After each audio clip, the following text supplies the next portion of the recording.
Mais quand il y a Karim Gadji sur le ring, Jean-Paul, on ne peut qu'être réjoui parce qu'on sait qu'on va voir un vrai beau combat.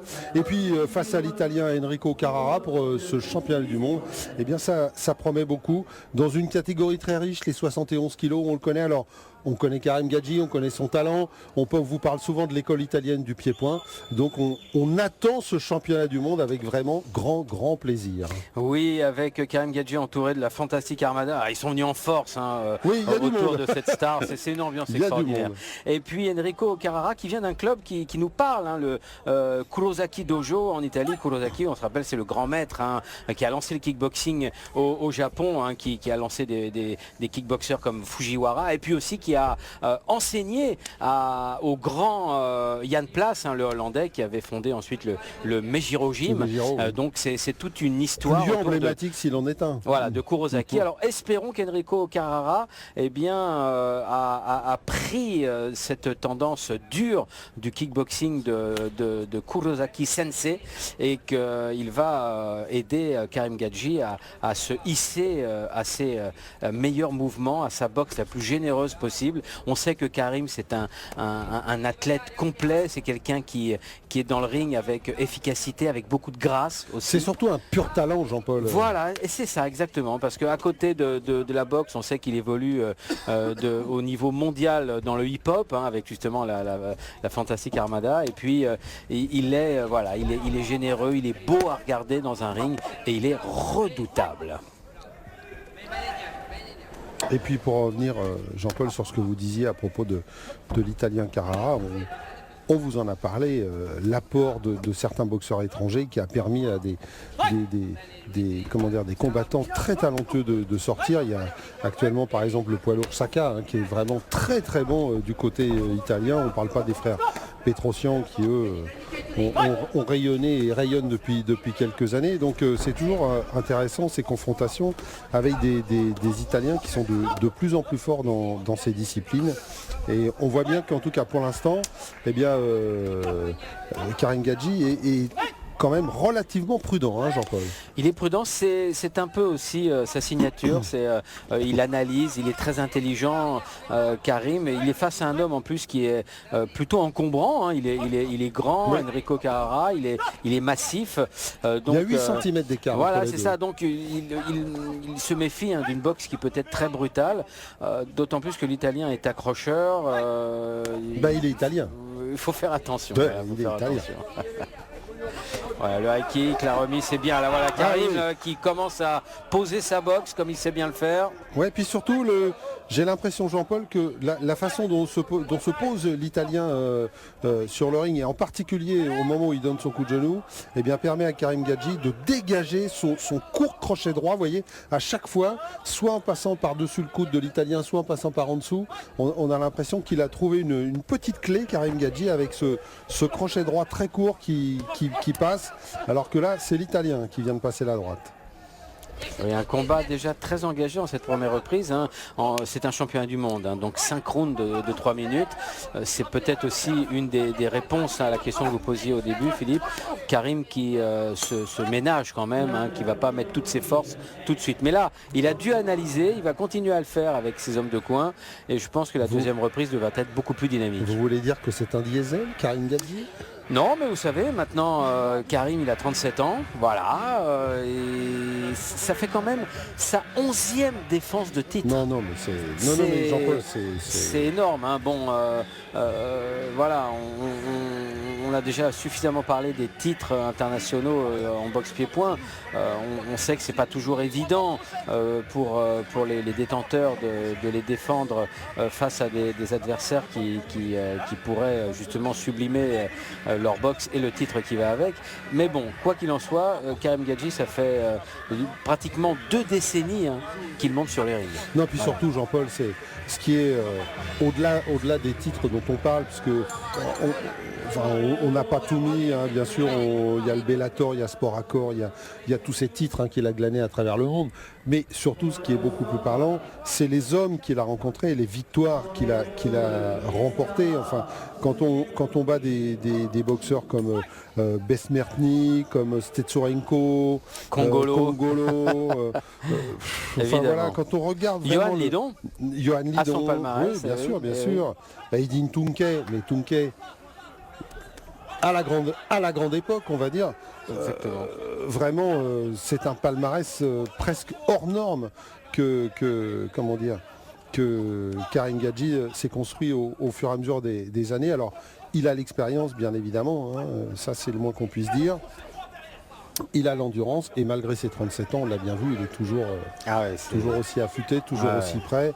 En plus, avec sa pratique du hip-hop, il renforce de toute façon la pratique sportive liée au sport de combat. Donc voilà, c'est vraiment un athlète très complet. Et même s'il y a 12 ans d'écart entre les deux hommes, regardez à quelle hauteur est montée sa jambe gauche. Et à mi-distance en plus. Hein, exactement. Grande facilité articulaire. Grande souplesse, ça c'est une de ses principales qualités évidemment. Et puis on ne l'a pas bien vu et on ne l'a pas assez souligné lors de la première reprise, mais Karim Gadji a beaucoup travaillé la jambe gauche de l'Italien. Là on l'a vu encore à l'instant, mais dans la première reprise il est venu plusieurs fois. Et Jean-Paul, j'ai l'impression que l'Italien ne bloque pas très bien les low kicks. Face à Karim Gadji. Vous avez une bonne impression, hein, parce que déjà il commence à défendre sa jambe gauche là, qui est très meurtrie en la mettant sur l'arrière. Elle est bien rouge. Ça c'est quand même un signe. Karim a frappé très fort dès la première reprise sur cette jambe et c'est vrai que ça doit être inquiétant là, pour l'Italien. Il doit sentir la douleur qui s'installe. Alors quand on est chaud ça va, mais pendant la minute de repos il a déjà dû avoir des petits soucis là, à ce niveau-là. Voilà, beaucoup d'accrochages hein, qui sont évidemment... la remontrance de Monsieur Rossi, l'arbitre. Bah oui, normal. À l'intérieur de l'autre jambe. Et le crochet du droit que vous aviez signalé et qui est très vite donné là en sortie de corps à corps.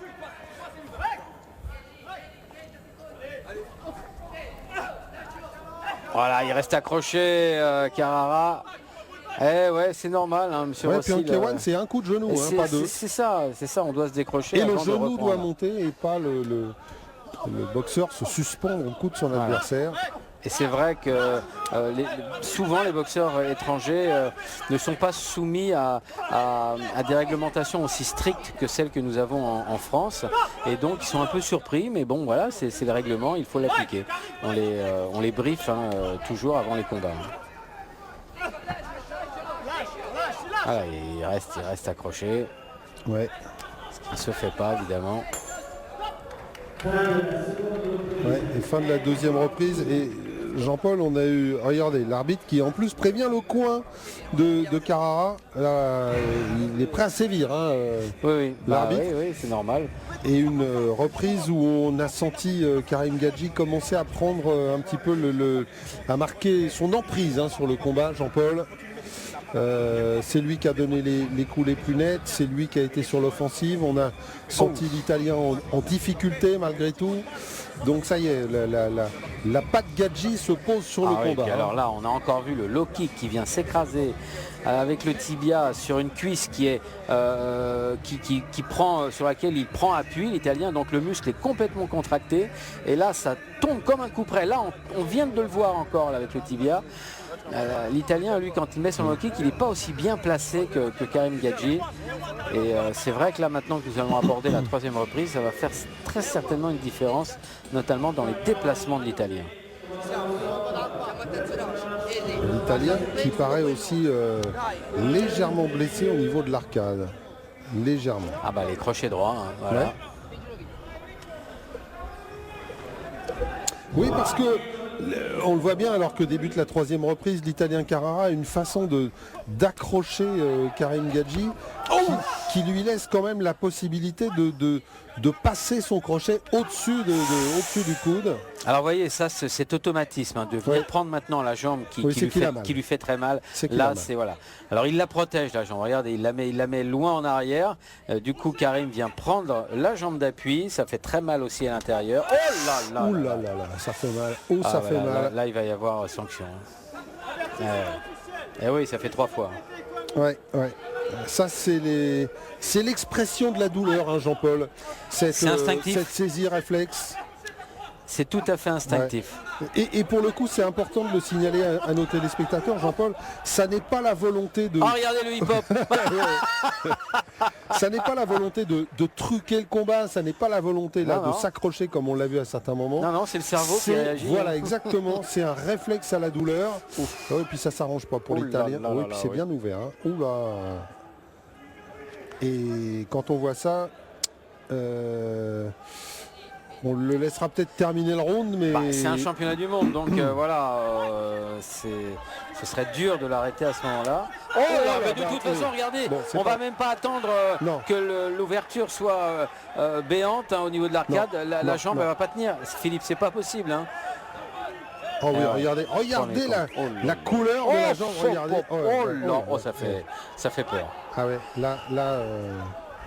Ah oui, il connaît sa cible, hein, Karim, mais il est intelligent, il va tricoter un petit peu sur d'autres niveaux et surface avant de revenir en bas, évidemment. Ah, il a pris cher l'Italien là. Il a pris très très cher sur la jambe gauche. Et alors, hop là, dès qu'il y a la fenêtre qui est ouverte, 4e fois.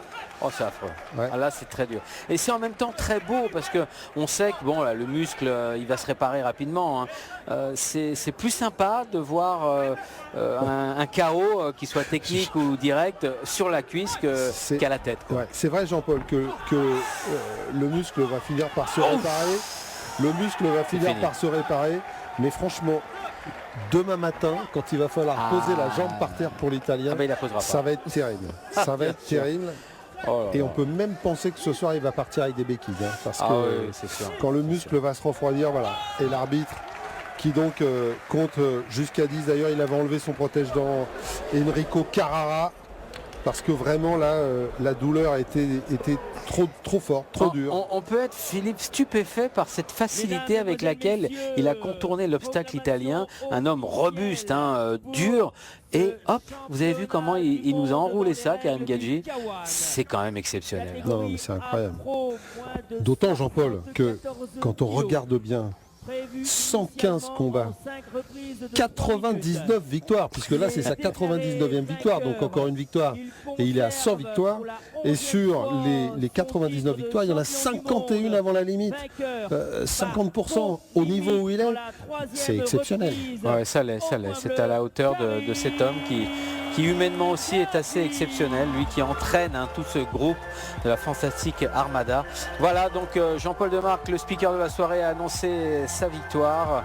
On est ravis une fois encore pour Karim Gadji. Et un petit mot pour Jean-Paul Demarque qui tient à honorer la mémoire d'un de ses amis, Patrick. Voilà, il nous a demandé de le faire, c'est chose faite. Très bien.